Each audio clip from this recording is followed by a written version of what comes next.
The moment my wife rested her hand on his arm, smiling like I wasn't even in the room, I realized something had already broken long before that night ever began. The ballroom glowed under chandeliers the size of small cars, gold lights spilling across polished marble floors and crystal glasses filled with champagne that cost more than my first car, and somewhere in the middle of all that quiet luxury stood Olivia, radiant in a black dress that caught every flicker of light, laughing softly at something Victor Langford whispered as if the rest of us were just background noise in a world they owned. I stayed where I was, near the edge of the room, a glass of bourbon untouched in my hand, watching the distance between us stretch wider with every second she didn't look back. People noticed, of course they did, but not in the way you might think. They noticed the way you notice furniture, something present but unimportant, something that didn't belong in a room built for power and money and people who spoke in numbers most men would never see in a lifetime. To them, I was just Olivia's husband, the quiet one, the one who showed up but never said much, the one who didn't quite fit the picture she had painted for herself here. And maybe that was the problem. Maybe I had let that picture exist for too long. I had warned her, not once, not twice, but enough times that the words should have carried weight, but warnings only matter when the other person believes there are consequences, and somewhere along the way, Olivia had stopped believing in mine. I could still hear her voice from a week earlier, light, dismissive, almost amused, telling me I was overthinking, that Victor was just her boss, that this was how business worked at his level, and maybe that was true, maybe in his world lines blurred so easily they stopped existing at all. But I knew something she didn't, something I had kept buried beneath years of silence and distance, something I had never needed to show until now. I took a slow sip of bourbon, letting the burn settle in my chest steady, controlled, the way I had learned to be long before Olivia ever walked into my life, and I watched as she leaned in. Just a little closer to him, her hand still resting there like it belonged, like it had every right to be there, and in that small, careless gesture, she made a choice she didn't even realize she was making. People think betrayal is loud, dramatic, impossible to miss, but the truth is it's quiet, almost elegant, wrapped in smiles and soft laughter and moments that seem harmless until you look at them from the right angle. And I was looking from exactly the right angle. I didn't move, didn't interrupt, didn't make a scene, because that's not how power works, not real power. Real power waits, it observes, it lets the other person step just far enough past the line that there's no walking it back. Across the room, Victor laughed, confident, effortless, the kind of man who had never been told no in a way that actually mattered, and Olivia matched that energy, her eyes bright, her posture open, completely unaware of the shift happening just a few feet away from her. I set my glass down on a passing tray, straightened my jacket, and finally started walking toward them, not fast, not slow, just steady, because the truth was simple and it didn't need to be rushed. She thought I was just watching. She thought I was still the man who warned and waited and hoped she would listen. She was wrong. I wasn't there to warn her anymore. I was there to let her finish the mistake. I stopped a few feet short of them, close enough to hear the low hum of their conversation but far enough that neither of them noticed me right away, and for a moment I let it play out exactly as it was, unfiltered, uncorrected, because there is a kind of clarity that only comes when you stop interfering and just watch people reveal who they really are. Victor was saying something about expansion, about markets overseas, his voice smooth and measured, the kind of confidence that comes from always being the most powerful man in the room, and Olivia leaned in just slightly, nodding, her eyes fixed on him in a way I had not seen directed at me in a long time, not curiosity, not respect, but something more dangerous. Something that made her forget where she was and who she was standing next to. I had seen that look before, just not here, not in a room filled with people who would remember it, replay it, and quietly turn it into a story she would never be able to control. A week ago, I had tried to explain that to her, sitting at our kitchen counter with the soft hum of the refrigerator in the background, telling her that attention like that always comes with a price, that men like Victor do not give it away for free, but she had smiled, the same small, dismissive smile she used when she thought I was being unreasonable, and told me I did not understand how her world worked, that I was seeing problems where there were none.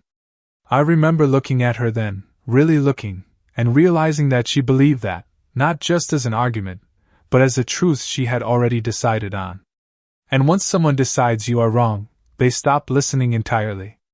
Back in the ballroom, she laughed at something Victor said, a soft, easy laugh that carried just enough to draw a few glances from nearby tables, and that was when he finally noticed me standing there, his eyes shifting for half a second before returning to Olivia, not dismissive, not exactly, but assessing, like he was trying to place me in a category that made sense to him.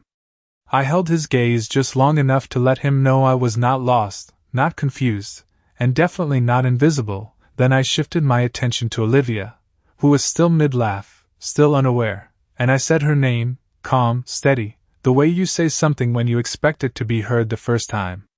She turned, and for a split second there was something in her eyes, a flicker of recognition that this moment was different from the others, that maybe, just maybe, she had misjudged how far she could push things, but it vanished almost as quickly as it appeared, replaced by that same polished composure she wore so well in rooms like this. She introduced me, casual, almost rehearsed, as if I were a detail she had forgotten to mention earlier, and Victor extended his hand with a polite smile that did not quite reach his eyes, the kind of gesture that is more about formality than respect. I took it, firm, measured, and in that brief exchange I could feel the balance he thought he had already established, the assumption that whatever role I played in Olivia's life, it was not one that mattered here. That assumption was the first real mistake either of them made that night. I let go, stepped back half a pace, and said nothing else, because words would have been unnecessary at that point, and unnecessary words are where people lose control. Olivia glanced at me, waiting, maybe expecting a comment, a question, something that would confirm I was still playing the same role I always had, but I gave her nothing, just a calm expression and a silence that lingered a second longer than it should have. It unsettled her. I could see it in the way her posture shifted, the way her hand dropped from Victor's arm without her realizing it, like some part of her understood that the ground under her feet was not as stable as she thought. I turned away before either of them could say anything else, moving back toward the edge of the room, not retreating, just repositioning, because the truth was simple and it was already in motion. She thought this was about attention. She thought this was about jealousy. It was not. It was about timing. And hers had just run out.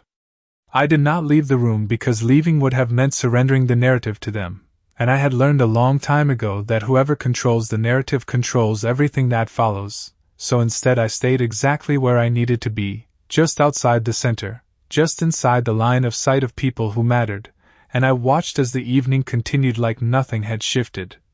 Like the small fracture that had just opened was not already spreading beneath the surface. Olivia recovered quickly, she always did, slipping back into conversation with the same effortless rhythm, but there was a subtle difference now, something in the way her eyes moved, checking the room more often, searching for me even when she pretended not to, because silence has a way of creating questions that words never could. Victor, on the other hand, had already filed me away. I could see it in the occasional glance he sent my direction, brief, calculated, the kind of look a man gives when he is trying to decide whether something is worth his attention or not, and for now, he had decided I was not. That was fine. It made what came next easier. I moved through the room slowly, exchanging nods, brief conversations, the kind that sound polite on the surface but carry information underneath, and one by one, I felt the pieces settling into place, not because I was building something new, but because I was finally allowing something old to move again. There are moments in life where preparation meets opportunity so cleanly it almost feels inevitable, and this was one of them. I paused near a group of executives discussing quarterly projections, listening just long enough to catch the tone, the direction, the confidence, and then I stepped in, not interrupting, just adding a single comment, precise, relevant, enough to shift their attention without forcing it, and the reaction was immediate, subtle but real, a slight change in posture, a different kind of eye contact. Recognition beginning to replace assumption.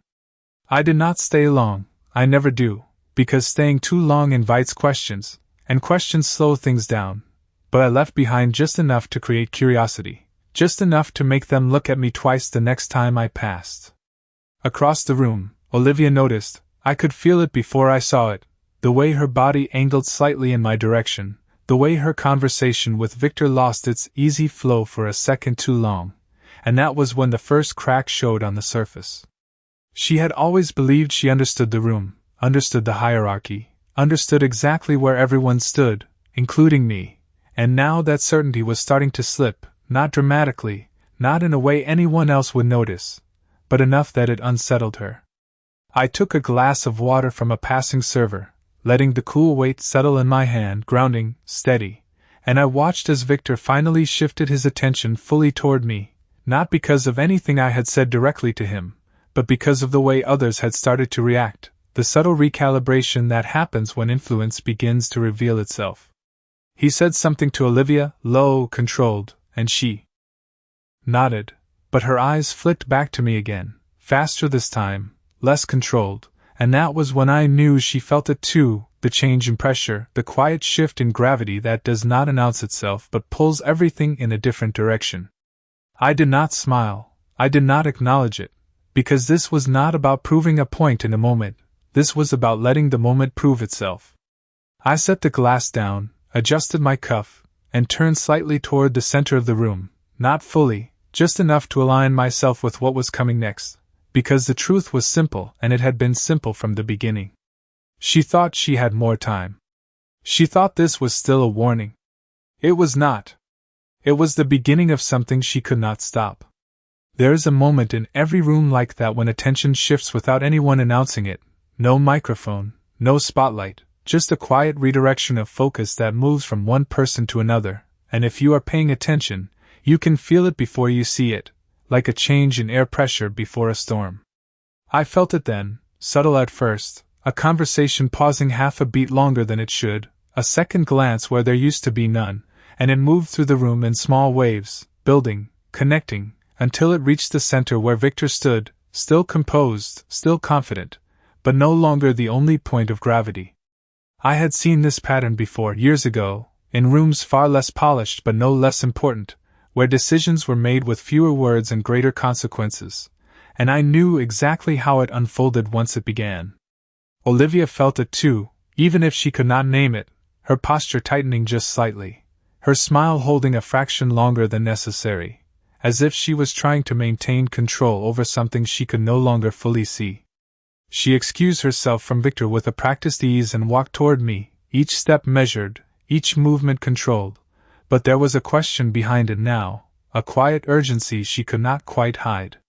When she reached me, she did not speak immediately, just looked at me for a second too long, searching for something familiar, something she could anchor to. And when she did speak, her voice was soft, almost careful, asking what that was about, as if this entire shift could be explained in a simple sentence. I met her gaze, steady, calm, and said nothing at first, because silence forces people to fill it, and she did, adding that I did not have to make a scene, that this was her professional space, her tone light but edged with something sharper underneath, something that sounded like concern but felt like control.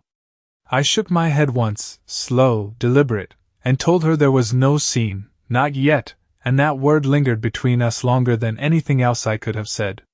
She blinked, just once, and in that blink I saw the first real break in her certainty. The moment where possibility shifted into consequence, where she realized that whatever she thought this night was going to be, it was no longer that.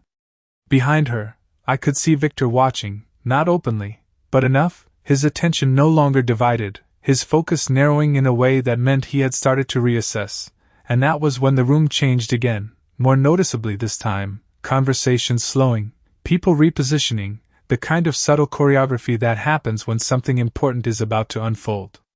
I stepped past Olivia without touching her, not dismissing her, just moving forward, and she turned slightly as I did, caught between following me and staying where she was, and for the first time that night, she hesitated. I walked toward the center, toward the cluster of executives who had already begun to shift their attention, and as I approached, one of them greeted me by name, not the casual tone from earlier, but something more direct, more certain, and I nodded once in return, acknowledging it without expanding on it, because recognition is most powerful when it is not explained. Victor stepped forward then, closing the distance between us. His expression composed but sharpened, and he introduced himself again, this time with a firmer tone, as if resetting the interaction on his terms, and I let him finish before responding, my voice even, controlled, matching his pace without matching his intent.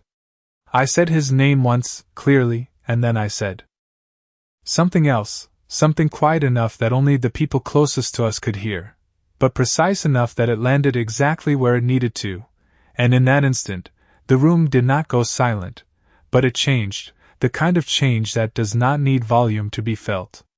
Victor's expression did not break, not fully, but there was a shift, a calculation, a recognition that the assumptions he had been operating under were no longer stable, and that was all it took.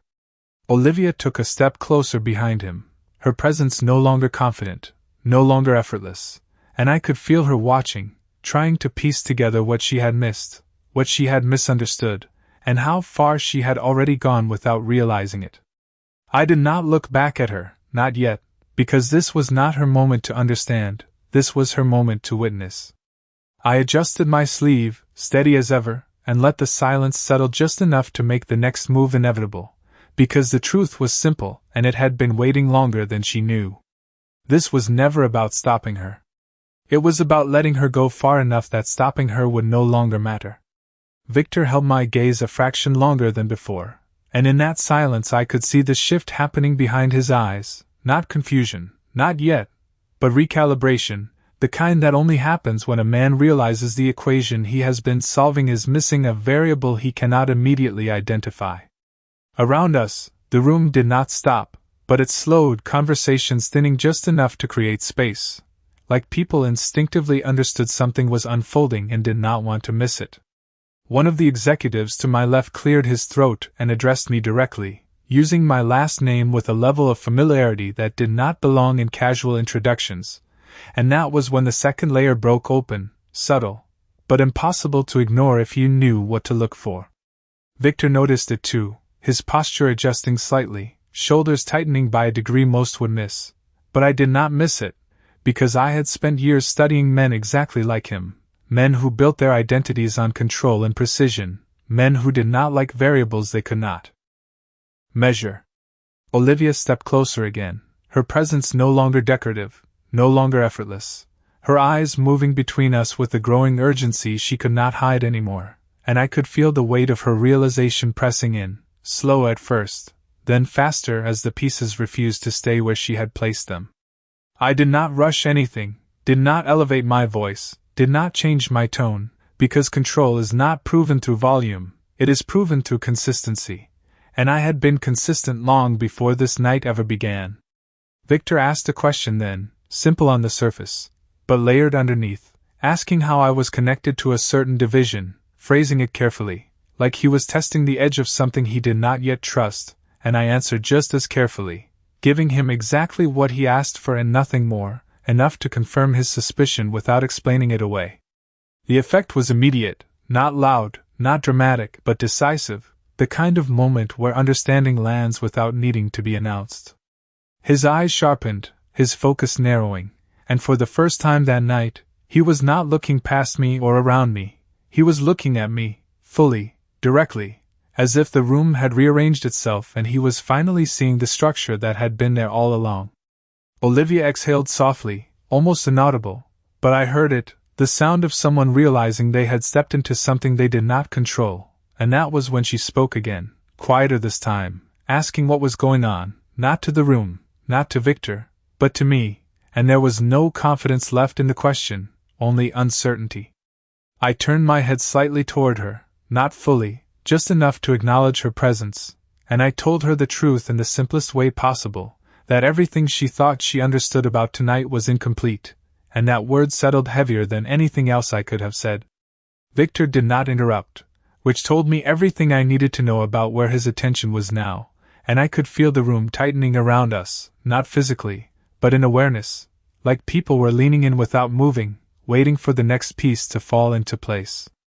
I reached into my jacket pocket, not hurried, not dramatic, just a natural motion, and pulled out my phone, glancing at the screen for a brief second before locking it again, a small gesture, but deliberate, Because timing is not just about actions, it is about signals, and that signal was enough for someone across the room to begin moving in our direction.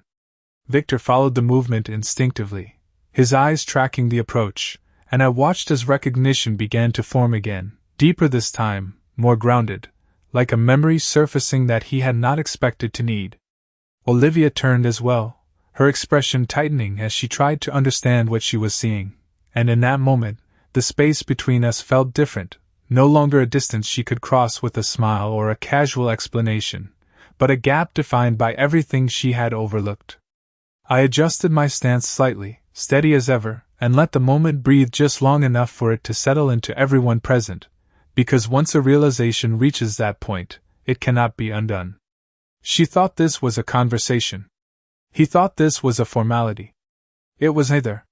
It was a correction that had already begun.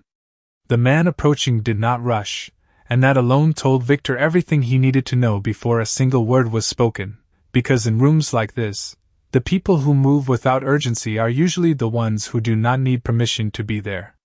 His suit was understated, his expression neutral, but the way others subtly shifted as he passed created a path that did not need to be announced, and when he reached us, he did not look at Victor first, he looked at me. Not as a question, not as a formality, but as confirmation. I gave a slight nod, nothing exaggerated, just enough, and that was all it took for the final piece to settle into place. He turned then, addressing Victor by name with a tone that carried respect but not deference, and in that difference, the hierarchy that had existed just minutes ago began to realign itself in real time. Olivia's breath caught again, more visible this time, her composure thinning as the pattern she had trusted started to break apart faster than she could follow. Victor listened carefully, his posture still controlled but no longer relaxed, and when the man mentioned the structure, the ownership layers, and the oversight authority, it landed exactly where it needed to, not as an accusation, not as a threat, but as a fact that could not be negotiated.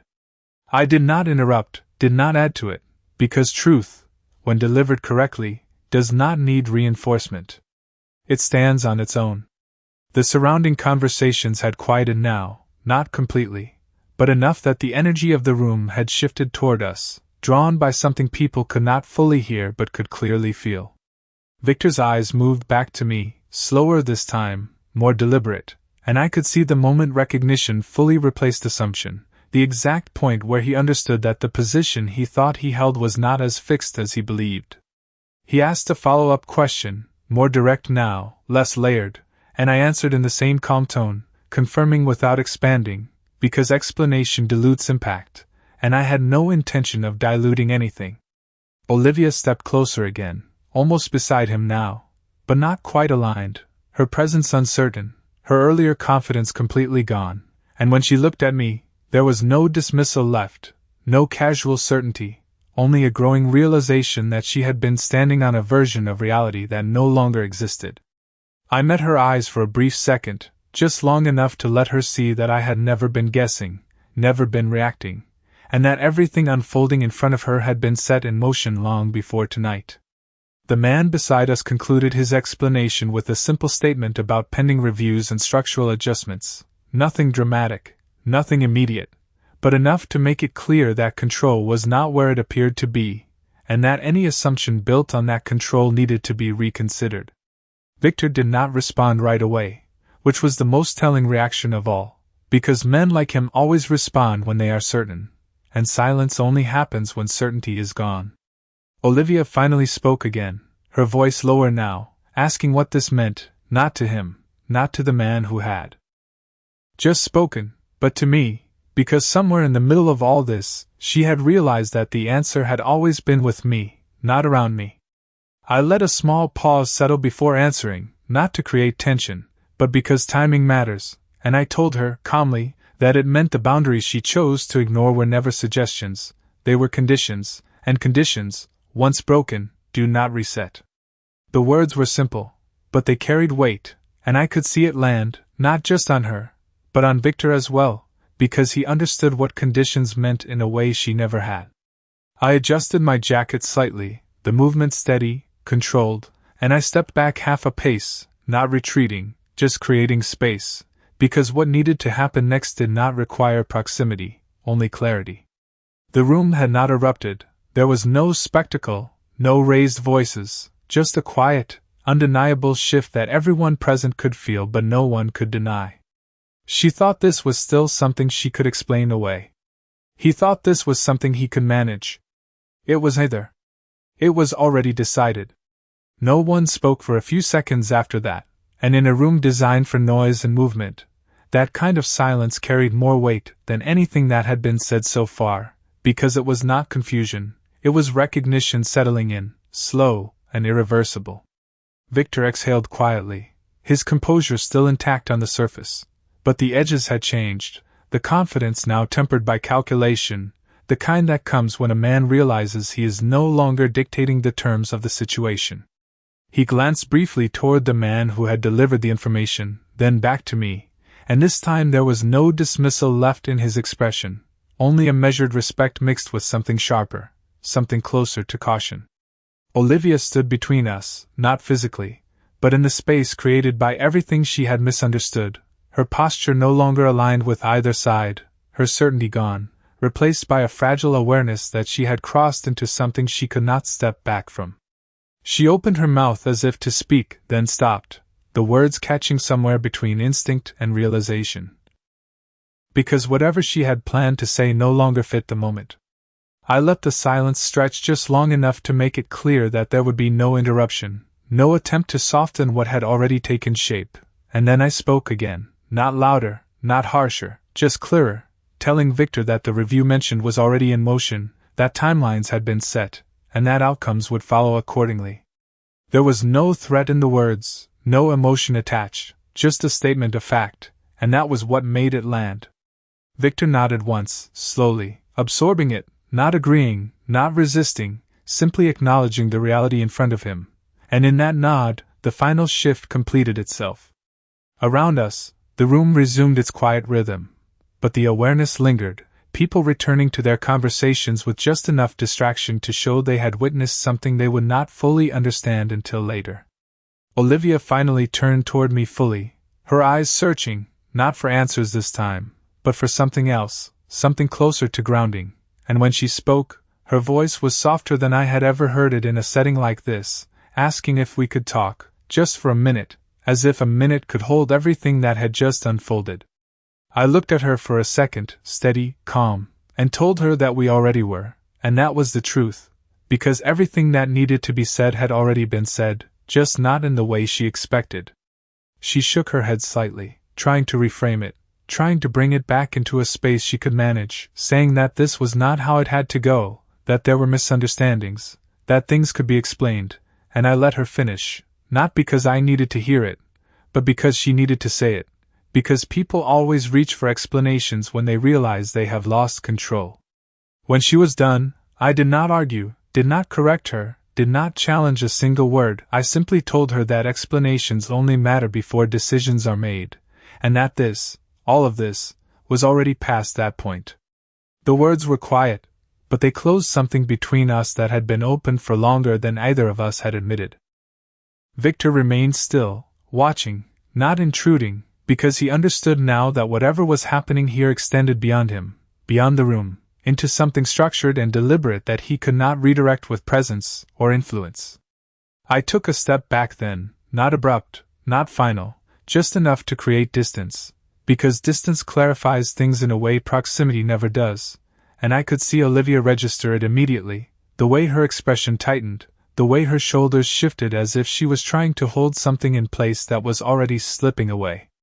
I did not reach for her, did not offer reassurance, because reassurance belongs to a different version of this story, one that ended before tonight ever began. I adjusted my cuff once more, the motion steady, familiar, and I let my gaze move across the room, not searching, just observing, because the truth was simple and it did not need to be repeated. She thought she could recover this. He thought he could contain it. They were both too late. The room did not explode into chaos, and that was the part most people would never understand, because moments like this rarely look dramatic from the outside, they look controlled, almost quiet, but underneath that calm surface, everything had already shifted beyond repair. Conversations resumed, glasses clinked softly, a string quartet somewhere in the corner continued playing like nothing had changed, but the energy was different now, heavier, more aware, like everyone present had felt the shift even if they could not fully explain it. Victor stepped back half a pace, not retreating, just recalibrating, his attention no longer fixed on Olivia, no longer casual, but divided between what he had just learned and what it meant for everything tied to his position. He said something brief to the man who had approached earlier, a low exchange that carried weight without volume, and I did not need to hear the words to understand the direction of it. Control was being reassessed. Olivia, however, was still standing exactly where the moment had left her, her composure holding by habit rather than confidence, her eyes locked on me with a question she was no longer trying to hide. She took a step closer, slower this time, more careful, as if any sudden movement might make things worse, and she said my name again, softer, almost like she was trying to reach back to something that no longer existed.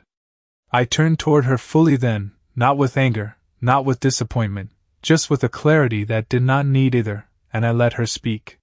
She talked quickly at first, trying to connect pieces that did not align anymore, saying that this was not what it looked like, that there were lines she had not crossed, that I was overreacting, and then the words shifted, softer, less certain, asking why I had not told her, why I had let things go this far without explaining what I knew.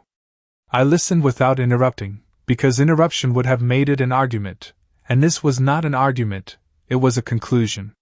When she finished, the silence between us felt different than before, not tense, not waiting, just settled, like something had reached its final shape. I told her the truth in the simplest way possible, that I had told her, not with titles or details, but with warnings, with boundaries, with the expectation that she would recognize the weight behind them, and that every step she took past those boundaries was a choice she made on her own. She shook her head slightly, her eyes narrowing as if she was trying to reject that version of events, but there was no conviction behind it, only resistance to what she was starting to accept. Victor remained nearby, not intruding, but not leaving either, his presence now measured, cautious, as if he understood that walking away too quickly would confirm more than staying ever could. I glanced toward him briefly, not to engage, but to acknowledge the shift, and he returned it with a small nod, the kind that carries more meaning than a conversation ever could. Olivia followed that exchange, her gaze moving between us, and in that movement, something in her expression changed, the final layer of misunderstanding giving way to recognition. She saw it then, not just the structure, not just the power, but the distance, the space that had opened between who she thought I was and who I had always been, and that realization landed heavier than anything else that night. I did not step closer, did not soften the moment, because clarity does not need comfort, it needs space to settle. I told her that nothing happening now was sudden, that it had been building long before this evening, and that tonight was simply where it became visible. The words were calm, steady, and they did not ask for agreement, they did not seek reaction, they simply existed as truth. She lowered her gaze for a second, then lifted it again, and when she spoke, there was no argument left, only a quiet question asking if this was really the end of it, as if there was still a version of this where things could return to what they were. I looked at her for a moment, steady as ever, and I did not rush the answer, because some answers deserve the time it takes to be fully understood before they are spoken. Around us, the room continued unchanged on the surface, but underneath, everything had already moved on. And so had I. She asked if this was really the end, and for the first time that night, I let the silence answer before I did, not because I was uncertain, but because some truths need a moment to settle before they are spoken out loud, and when I finally looked at her, really looked, there was no anger left, no frustration, just a quiet clarity that had been building long before we ever stepped into that room. I told her yes, not sharply, not coldly, just plainly, because anything more would have been unnecessary, and anything less would have been dishonest. The word did not echo, it did not create a scene, it simply existed between us, final in a way that did not need reinforcement. Olivia stood there for a second longer, her expression shifting through something that resembled disbelief, then realization, then something quieter, something heavier, and I could see her trying to measure the distance between where she thought we were and where we actually stood now, but that distance was no longer something she could close with words or gestures or explanations. Around us, the room continued to move, waiters passing with trays, conversations resuming in low tones, the soft rhythm of a night that had not stopped for anyone, and that contrast made the moment feel even more defined, like everything important had happened without needing the world to acknowledge it. Victor stepped forward slightly, not to intervene, but to speak directly, his tone measured, professional, offering something that sounded like a future conversation, a reassessment, a way to address what had just unfolded in terms that belonged to his world, but I shook my head once, slow, controlled, and told him there would be no need. Because whatever adjustments were coming had already been set in motion and would proceed without further discussion. He held my gaze, then nodded, not out of agreement, but out of understanding, the kind that does not require explanation once it arrives. Olivia looked between us one more time, and in that movement, something in her posture softened, not in relief, but in acceptance, the kind that comes when there is nothing left to negotiate. She opened her mouth as if to say something else, then stopped, the words fading before they could form, and I realized then that she finally understood what I had been trying to show her all along, that boundaries are not about control, they are about respect, and once respect is gone, everything built on it follows. I did not wait for anything more, did not linger in a moment that had already reached its end. I simply turned, adjusting my jacket as I moved, and began walking toward the exit, not hurried, not hesitant, just steady, because leaving is not about escape, it is about direction, and mine had been clear for a long time. The doors opened with a soft push, the cool night air meeting me with a quiet contrast to the warmth of the ballroom, and for a second, I paused just outside, not to look back, but to let the silence settle in a different way, one that did not carry tension or expectation, just space. Inside, the music continued, the conversations flowed, the night went on exactly as it had been designed to, but I was no longer part of it, not because I had been removed, but because I had chosen to step away from something that no longer aligned with what I knew to be true. I walked down the steps, each one measured, each one deliberate, and with every step, the noise behind me faded just a little more, until it was nothing more than a distant echo. People talk about closure like it is something dramatic, something that arrives with final words or grand gestures, but the truth is, closure is quiet. It is the moment you stop needing anything else from a situation, the moment you understand that what happened was enough to show you everything you needed to see. I reached my car, unlocked it, and before getting in, I took one last breath of the night air, steady and calm, and I realized something simple that most people learn too late. Respect is not something you ask for. It is something you recognize, something you protect, and when it is no longer there, the strongest thing you can do is walk away without looking back.